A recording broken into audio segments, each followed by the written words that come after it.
राजस्थान इस वक्त 45 से 50 डिग्री के टेम्परेचर पर झुलस रहा है और हम इस वक्त जयपुर के दुर्गापुरा थारपारकर केंद्र में पहुंच चुके हैं।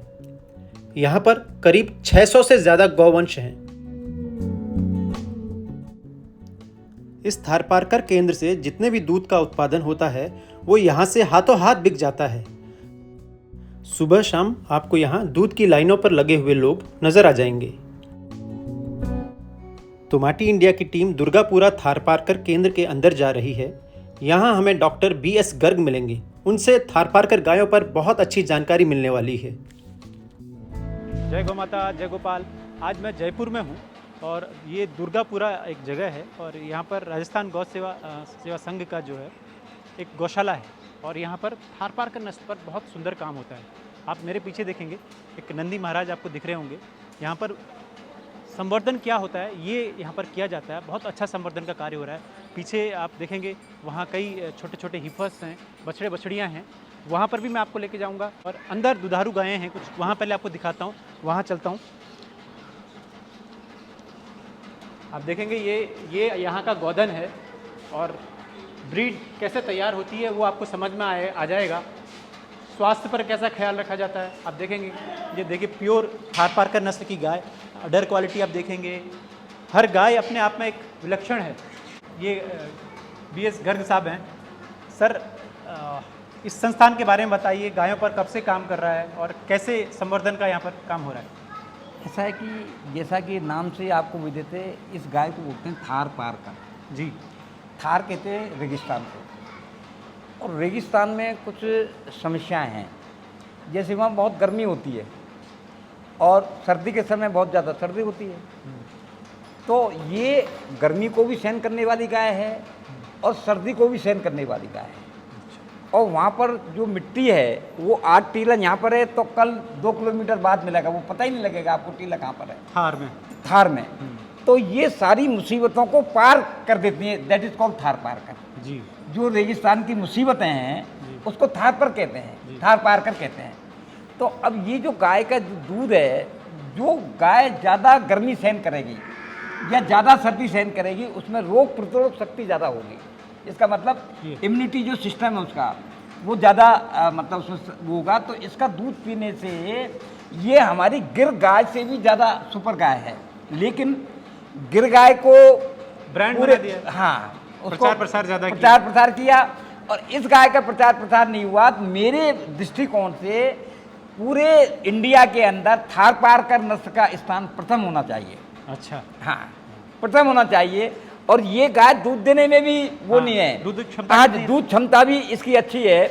इसकी 8 लीटर से लेकर के और 15 लीटर तक इसकी दूध की क्षमता है। लेकिन इसका भोजन बहुत कम है। वहाँ एक सीमन घास होता है जिसको स्वर्ण घास बोलते हैं, उससे ही ना इसमें कोई बंटा देने की जरूरत है। वहाँ पर तो लोग बंटा है ही नहीं उनके पास में। और ना कोई पंखे हैं ना कोई कूलर है। वो तो बिल्कुल गाय दूध दे करके चली जाती है जंगल में और शाम को वापस आ जाती है। अच्छा। तो किसान को भी ज़्यादा इसमें खर्चा नहीं आता है। और ये गाय इतनी बढ़िया गाय है कि जो इतनी मुसीबतों को सहन करने के बाद में इसके दूध का जो असर है वो ज़्यादा अच्छा है। और मैं देशवासियों से भी ये आग्रह करूँगा कि वो इस दूध को प्रमोट, इस गाय को प्रमोट करें और इस गाय का दूध ज़्यादा पसंद करें, ताकि इस गाय के लिए जो किसान पालक है, गौ पालक है, वो ज़्यादा मतलब उसका। सर, मैंने जितना जानता हूँ, आपका तो एक्सपर्टाइज नेचुरोपैथी में है और गाय के ज्ञान पर है और पंचगव्य पर आपका विषय रहा है।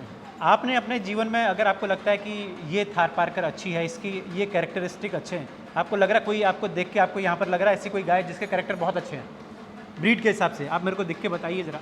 हाँ जी, आप देखिए ये जो गाय है कितनी बढ़िया। हाँ जी, कितनी बढ़िया गाय है। बिल्कुल थारपारकर नस्ल है इसकी। अच्छा। इसकी जो मतलब इसकी जो हम्प है वो कितनी ऊंची है। हाँ। और इसका चेहरा देखिए बहुत सुंदर है, मतलब ये है। अच्छा। और इसकी पूंछ भी लंबी होती है। खैर इसकी तो बेचारी की कटी हुई है किसी बाकी और जो गाय हैं वो पूंछ इसकी लंबी है। अच्छा। और ये गाय बहुत सीधी होती है। इसको कोई मतलब ये आप मतलब वैसे भी इसका दूध निकाल सकते हो आप, बहुत आराम से मतलब इसका दूध निकाल सकते हो आप। अरे देखिए क्या, कोई हलचल नहीं है, कोई हलचल नहीं है।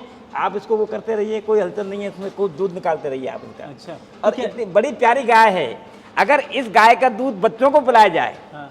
और गर्भिणी महिला को पिलाया जाए। हाँ। तो वो उसका बच्चा ही अलग अलग होगा। मतलब अच्छा, मुझे ये बताइए कि ये इस थन के हिसाब से कुछ दूध का पता लगता है क्या? हाँ, थन के हिसाब से पता लगता है कि मतलब यहाँ ज़्यादा होना चाहिए ज़्यादा होना चाहिए या मिल्क वेन होनी चाहिए? मिल्क। अच्छा। अच्छा, इसका जो दूध का जो फैट परसेंटेज है वो 5 आता है। ऐसे नहीं तो इसकी 8.5-9 है मतलब ये। अच्छा, हाँ फैट जी, फैट भी अच्छा है? फैट भी अच्छी है इसकी। और इतनी बढ़िया गाय है ये कि इसका तो अगर मीडिया वाले चाहें तो इस गाय को ज़्यादा प्रमोट करें मतलब, क्योंकि देखिए एक तो राजस्थान का आदमी बहुत अच्छा होता है और राजस्थान का आदमी मारवाड़ी है, तो जहाँ न पहुँचे बैलगाड़ी वहाँ पहुँचे मारवाड़ी। तो मारवाड़ी लोग पूरे इंडिया में क्या पूरे वर्ल्ड में है मतलब। तो यहाँ का व्यक्ति जो होता है तो गाय में भी असर होता है। जैसे गुजरात का आदमी अच्छा तो गुजरात का कभी गाय का अच्छा होता है उसका। यहाँ पर देखिए एक ये गौ माताएं हैं। हाँ जी। देखिए कैरेक्टरिस्टिक देखिए इनका, आप अडर क्वालिटी देखिए तो आपको समझ में आएगा कि हाँ दूध कितना है। थनों का गैप देखिए, पूरा समझ में आएगा। और यहाँ पर जो नस्ल मिलेगी आपको बहुत अच्छी मिलेगी, बहुत ही शांत है, बहुत शांत नस्ल है, बहुत अच्छी नस्ल है मतलब। अच्छा, तो ये यहाँ पर ये दूध वाली गाय होंगी इस वाले इसमें हिस्से? हाँ, इस बाड़े में दूध वाली गाय रहती हैं और जो बिना दूध की गाय हैं वो उस बाड़े में। थोड़ा वो दिखाएंगे क्या? हाँ, वो दिखाएंगे।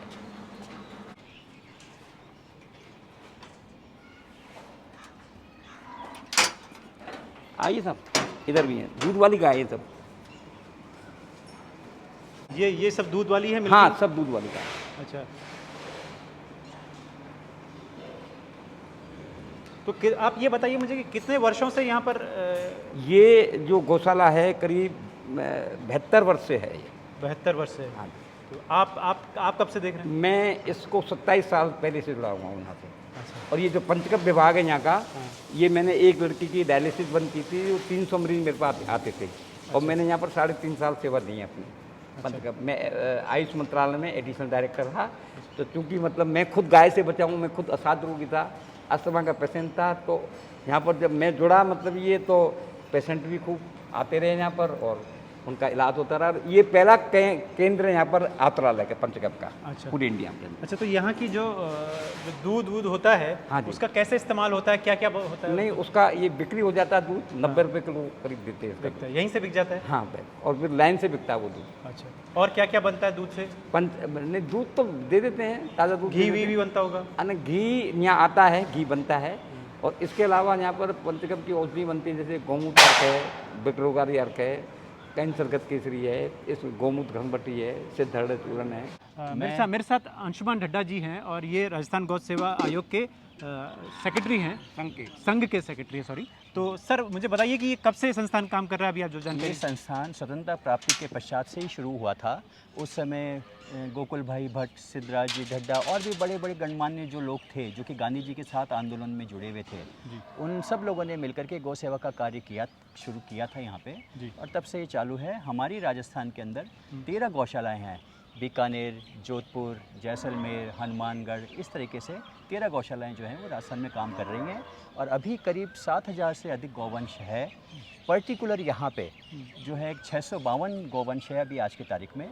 और ये सारे के सारी देशी नस्ल है जो कि थारपारकर के नाम से प्रसिद्ध है। अच्छा। और इस गाय का दूध बहुत शुद्ध होता है। अच्छा। हमारे यहाँ खास बात ये है कि हम यहाँ पे बाहर से गाय कुछ भी नहीं खाती, यहीं का चारा, यहीं का पशु आहार बनाते हैं हम, वो खाती हैं। आपने देखा होगा बहुत स्वस्थ है। हम लोग इन गायों का जो है पूरा ध्यान रखते हैं। अच्छा, तो आपने जो बताया 650 के आसपास, तो ये इसमें हिफस भी है? तो हाँ, सब टोटल इंक्लूड, टोटल गौवंश जो है वो मैंने आपको बताया। अच्छा अच्छा, तो क्या ये संवर्धन पर काम हो रहा है बेसिकली? बिल्कुल संवर्धन पे काम हो रहा है और सरकार ने भी बहुत अप्रिशिएट किया है इस बात को। अच्छा। और थारपारकर नस्ल, देशी नस्ल जो है, इसी के संवर्धन का कार्य हम लोग यहाँ पे कर रहे हैं। जो दुधारू पशु हैं वो करीब 652 में से करीब 85 और 90 के बीच में है। अच्छा, तो अभी कितना दूध उत्पादन हो रहा है? अभी करीब 200 लीटर के आसपास दूध उत्पादन सब यहीं से लेकिन बिक जाता है? हाँ, सब लोग आते हैं यहीं पे और सारा निकल जाता है। लेकिन बहुत मारामारी रहती है क्योंकि प्योर दूध है, शुद्ध दूध है ये। अच्छा, तो फिर उसका जरा इस्तेमाल होता है वो सब यहीं? नहीं, दूसरे क्या बाउंड्री वाल से गाय नहीं निकलती है। कोई कहता है अच्छा यहाँ का चारा खाती है, सब बढ़िया चारा खाती है। सारी ठाणों में उसमें देखा होगा आपने व्यवस्थाएं हैं। बिल्कुल भूखी नहीं रहती, कोई गाय बीमार नहीं रहती तो हमारे डॉक्टर हैं, इमीडिएट इलाज करते हैं। बहुत बढ़िया, समय पे विजिट भी करते हैं। रिजल्ट अच्छा दिख रहा है। हाँ, और हम लोग इनके इंजेक्शन ये भी सब रेगुलर जो है गवर्नमेंट की तरफ से जैसा भी होता है वो लगवाते रहते हैं। जो भी गवर्नमेंट के डॉक्टर्स प्रेस्क्राइब करते हैं जी, सब लगवाते हैं। अगर आपको माटी इंडिया का ये एपिसोड पसंद आया है तो इसे लाइक एवं शेयर ज़रूर कीजिए। अगर आप पहली बार माटी इंडिया पर आए हैं तो चैनल को सब्सक्राइब कर बेल आइकन ज़रूर दबाएं।